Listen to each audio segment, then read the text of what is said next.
Assalamu alaikum wa rahmatullahi wa barakatuh.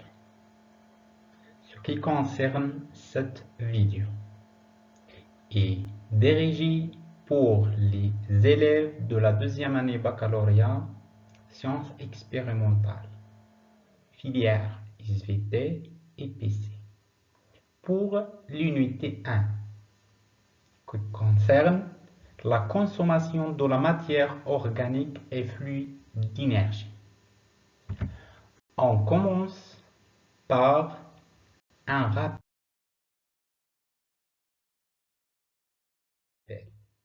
sur notre chaîne YouTube SVT pour vous. Cet rappel est contient. Première question. Qu'est-ce que la matière organique?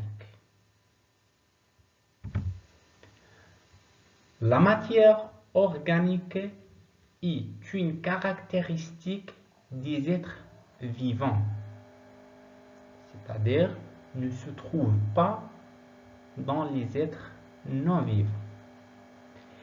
Elle est constituée principalement de 4 atomes chimiques qui sont le carbone, l'hydrogène, l'oxygène et l'azote. Elle est constituée le plus souvent de longues chaînes carbonées et elle est classée en 4 familles qui sont les glucides, les lipides, les protéines et les acides nucléiques. Alors, qu'est-ce que les glucides? Les glucides, communément appelés sucres, sont composés aussi de l'hydrogène, le carbone, l'oxygène et pourquoi on les appelle également les hydrates de carbone, en anglais carbohydrates. Les glucides sont constitués par des chaînes plus ou moins longues de particules élémentaires, sont des os, et on peut les classer en glucides simples et glucides complexes, selon le nombre de particules élémentaires qui les constituent, autrement dit, selon leur degré de polymérisation. Il y a les monosaccharides, les disaccharides et les polysaccharides. Leur formule générale, tous les sucres se forment de CN, H2N, ON, c'est-à-dire chaque molécule contient un carbone, 2 N hydrogène et N oxygène. Donc, les sucres simples et les sucres complexes. On trouve au niveau du sucre simple, il y a 2 types, les monosaccharides et les disaccharides. Et au niveau des sucres complexes, on a les polysaccharides. Des exemples des monosaccharides, on trouve le glucose, le fructose.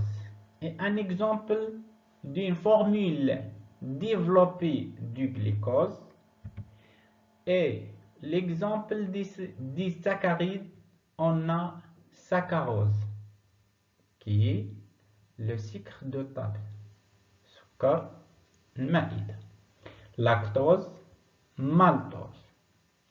Un exemple d'une formule développée d'un disaccharide, on a saccharose, qui est constituée d'un assemblage de 2 sucres simples qui sont glucose lié avec le fructose, donc saccharose.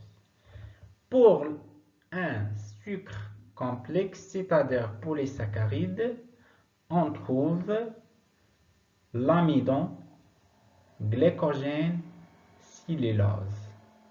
Quelle est la différence entre l'amidon et glycogène? L'amidon, polysaccharide d'origine animale. Le glycogène est un amidon, mais animal.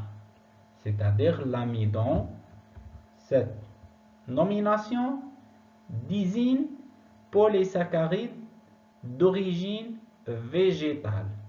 Et au niveau d'animal, c'est-à-dire un amidon animal, glycogène. Chez l'homme, on ne se trouve pas l'amidon, on se trouve glycogène, cellulose, polysaccharide d'origine végétale. Donc, c'est quoi l'amidon? C'est une polymérisation de plusieurs monosaccharides qui sont des glucoses, qui sont enchaînés dans une chaîne ramifiée. Alors, on a sucre simple et sucre complexe. Existe-t-il une relation entre ces deux types de sucre? Il y a une relation. C'est-à-dire, il y a une transformation permanente d'une ou d'un sucre simple en sucre complexe ou l'inverse, d'un sucre complexe en sucre simple. Alors, qu'est-ce que tu appelles le passage d'un sucre simple à un sucre complexe est appelé la polymérisation. Pour le passage d'un sucre complexe en sucre simple est appelé l'hydrolysation ou hydratation, c'est-à-dire l'ajout des molécules d'eau. La polymérisation, c'est l'inverse. Alors, maintenant, qu'est-ce que les lipides, qui sont deuxième classe de la matière organique? Les lipides sont aussi constitués de trois types d'éléments chimiques, c'est-à-dire principalement les lipides et les constitués de carbone, l'hydrogène et l'oxygène, est appelé un corps tertiaire, mais peuvent contenir le phosphore, l'azote ou le soufre. Elles sont insolubles dans l'eau, c'est-à-dire on peut dissocier l'eau et les lipides sont insolubles. La تذوب في الماء est soluble dans les solvants organiques لكنها تذوب في المذيبات العضوية comme l'éther de benzène, l'acétone, l'alcool, etc. Les constituants des lipides sont les acides gras, c'est-à-dire les éléments élémentaires des lipides sont les acides gras. Leur formule est RCOOH. R, c'est le radical, COH, fonction carboxylique.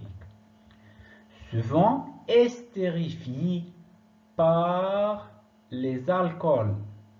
يمكن أسطرتها بواسطة الكحول qui est leur formule générale R'OH. OH fonction alcoolique. Toutes les molécules organiques ou les molécules qui se terminent par OH, c'est-à-dire qui appartiennent à la famille des alcools. Donc, les lipides sont classés en quoi? En lipides simples, qui sont Le résultat de la condensation des acides gras avec un alcool, qui est appelé glycérol, par une liaison ester, et les lipides complexes qui contiennent d'autres composés que l'acide gras. Ne contient pas que les acides gras. Elle contient d'autres molécules comme le phosphore. Exemple des lipides simples, on a les triglycérides qui sont des molécules qui contiennent 3 acides gras. Les lipides complexes, comme un exemple, les phospholipides, c'est-à-dire ils contiennent les acides gras, glycérol et le phosphore. Les phospholipides sont les molécules principales de la membrane interne des cellules, soit les cellules végétales, soit les cellules animales. Maintenant, on passe à la troisième catégorie de la matière organique, qui sont les protéines, c'est-à-dire, alors, qui est-ce que les protéines? شنو هما les protéines? Les protéines sont aussi des matières organiques et composées quaternaires, c'est-à-dire 4 atomes qui sont carbone, hydrogène, l'oxygène et l'azote. Et parfois, on trouve au niveau des protéines d'autres atomes que le soufre. Les protéines sont classées en fonction du nombre d'acides aminés. Alors, on a ici les éléments élémentaires des protéines sont les acides aminés. Chaque acide aminé contient 2 groupements fonctionnels, c'est-à-dire on trouve au niveau de chaque acide aminé 2 fonctions qui sont un groupe acide organique qui est COOH, l'autre groupe est appelé groupe amine, c'est le NH2, et un radical R, c'est-à-dire un radical R qui diffère d'un acide aminé à un autre, qui sont 20. Donc, on trouve dans la nature 20 acides aminés. Alors, quelle est la différence entre les acides aminés? Entre les acides aminés, il y a des points communs et des points de différence. Il y a 2 points communs qui sont tous les acides aminés, tous les 20 acides aminés contiennent un groupe acide organique et un groupe aminé. Alors, quelle est la différence entre ces acides aminés? La différence se trouve au niveau de radical. La formule générale d'un acide aminé contient un carbone lié avec 4 qui sont la fonction ou le groupe acide carbonique, groupe aminé et l'hydrogène. Et la quatrième liaison est avec le radical qui est différent entre les acides aminés. La condensation des acides aminés, c'est-à-dire la polymérisation, c'est-à-dire la liaison des acides aminés entre eux, forme un polypeptide. On parle toujours d'un polypeptide? Non. Il y a une polymérisation entre des acides aminés, mais leur nombre est inférieur à 100 acides aminés. Par liaison peptidique entre le groupe acide organique d'un acide aminé et la fonction amine de l'autre acide aminé. Au-delà de 100 acides aminés, c'est-à-dire la polymérisation de plus de 100 acides aminés, on parle ici d'un protéine, c'est-à-dire inférieur à 100 acides aminés, polypeptide. Un seul acide aminé est appelé acide aminé. 2 acides aminés est appelé dipeptide. 3 tripeptide. Inférieur à 100, polypeptide. Supérieur à 100, on parle de protéines. Et maintenant, la quatrième catégorie de la matière organique qui sont les acides nucléiques. Qu'est-ce qu'un acide nucléique?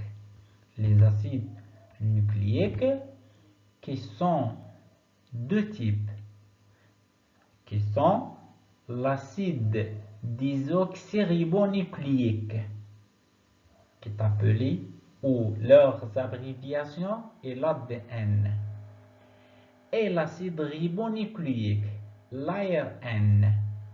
Elles sont constituées de plusieurs nucléotides, c'est-à-dire l'élément élémentaire des acides nucléiques sont les nucléotides.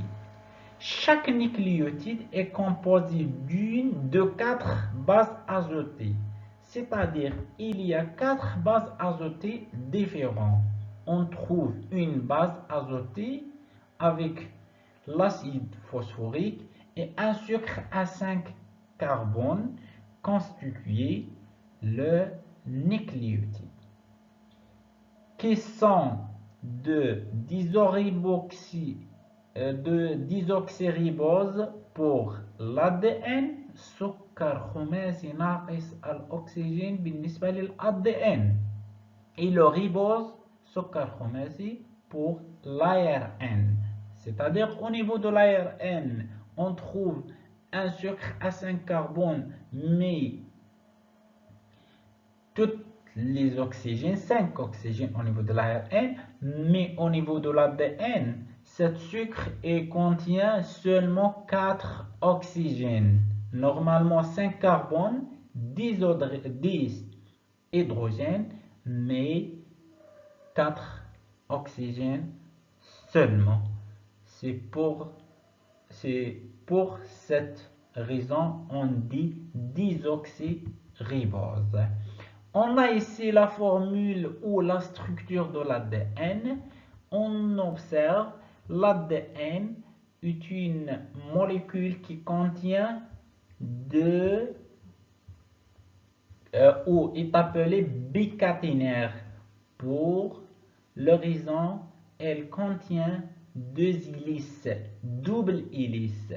Si cette molécule contient 4 types de bases azotées, cytosine, guanine, l'adénine et thymine. Par contre, la structure de l'ARN, on trouve, elle est constituée seulement par un seul brin. Donc cette molécule est dite monocaténaire et aussi contient ou formée par 4 types de bases azotées qui sont C, cytosine, G, guanine, A, l'adénine et U, l'uracile. Donc, l'ADN et l'ARN sont constitués de 4 types de bases azotées. Mais est-ce que l'ADN et l'ARN est constitué de même type de bases azotées? On observe, il y a 3 bases azotées se trouvent au niveau de l'ADN et l'ARN, mais il y a une différence au niveau de la 4e base azotée. Au niveau de l'ADN, on trouve thymine, mais au niveau de l'ARN, on trouve l'uracile. Donc, jamais on trouve l'uracile dans l'ADN et le thymine dans l'ARN. Point commun entre l'ARN et l'ADN, l'acide phosphorique. Point de différence, au niveau de l'ADN, on trouve des oxyriboses, sucre خماسي ناقص oxygène. Au niveau de l'ARN, on trouve ribose, sucre خماسي. Alors, qu'est-ce que la cellule? La cellule est la plus petite unité structurelle et fonctionnelle des êtres vivants, à l'exception des virus.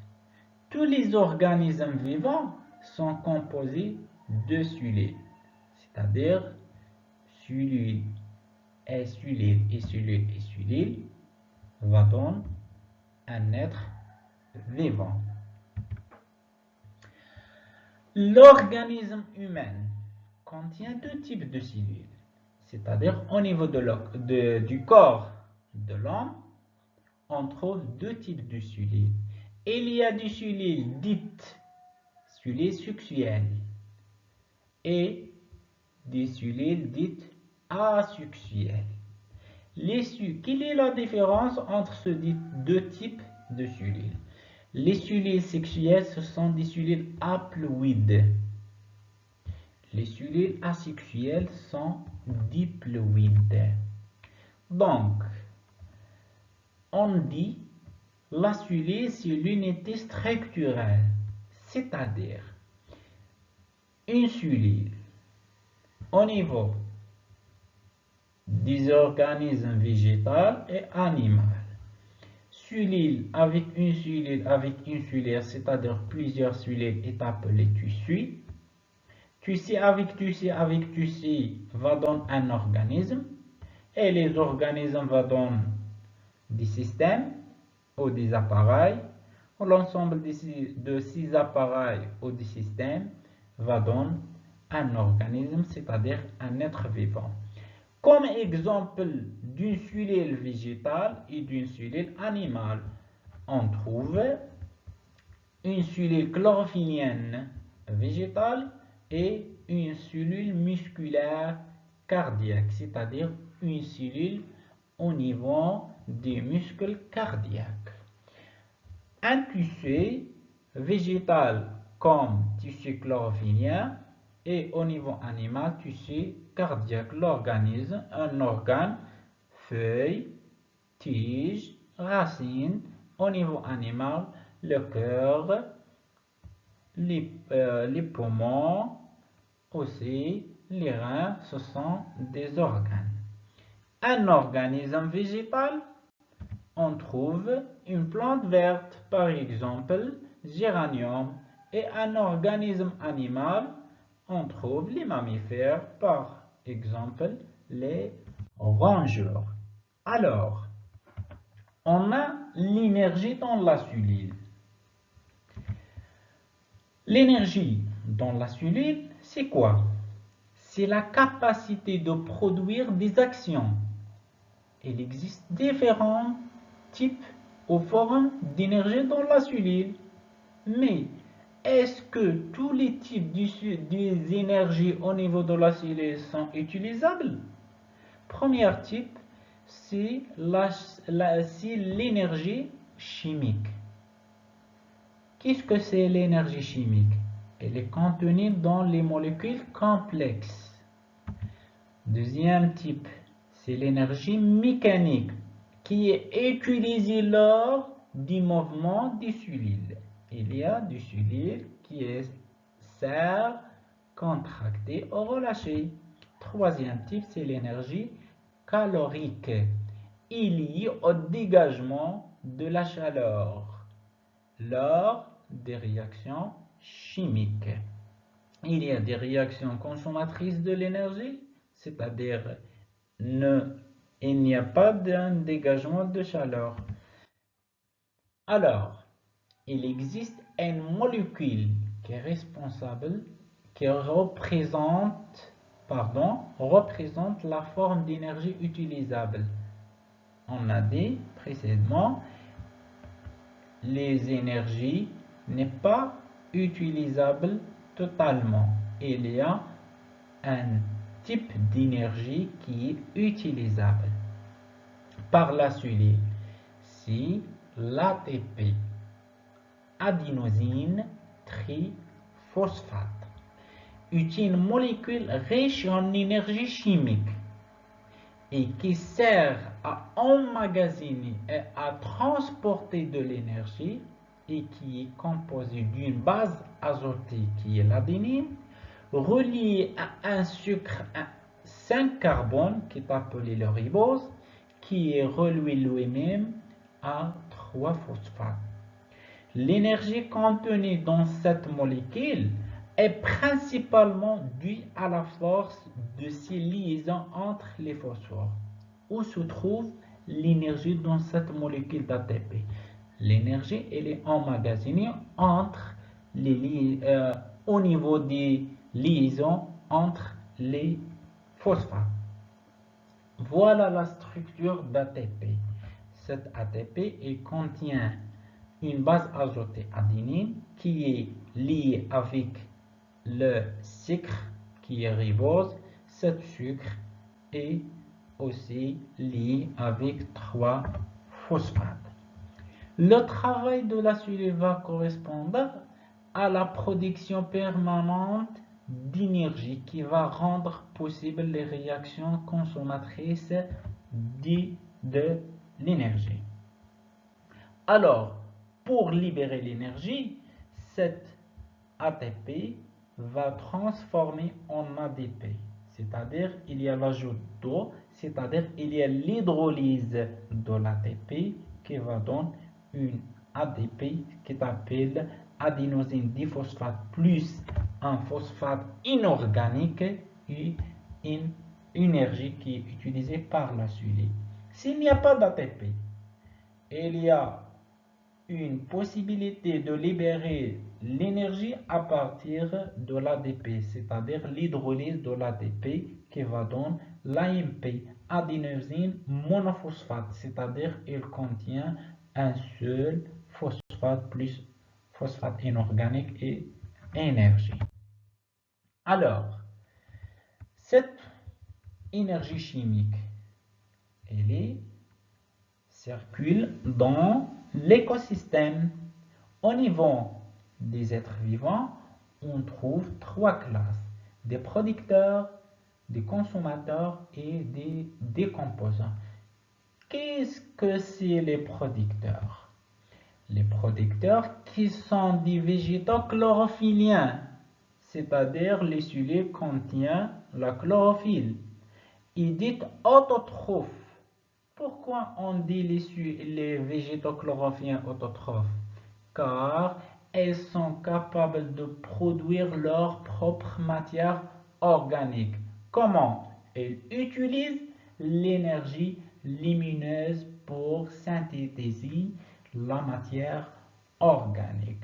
Les consommateurs, qui sont des êtres vivants hétérotrophes, c'est-à-dire incapables de produire leur propre matière organique. Elles consomment la matière organique préexistante qui est produite par les producteurs, dégradent pour assurer l'énergie nécessaire à leurs différentes activités.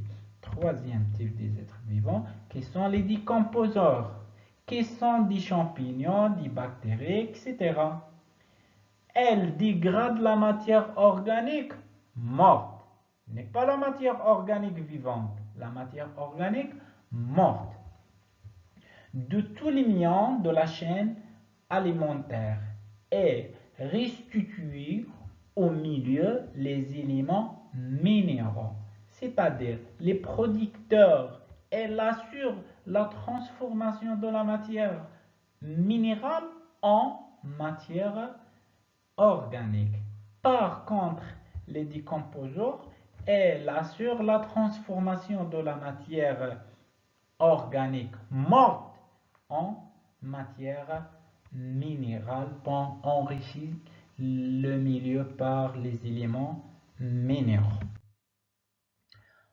On trouve où nous se trouvons au niveau des réseaux sociaux, au niveau d'une chaîne YouTube, SVT pour vous, au niveau d'une page Facebook, SVT pour vous, et au niveau d'un Instagram sous le nom svt.avecchmantri.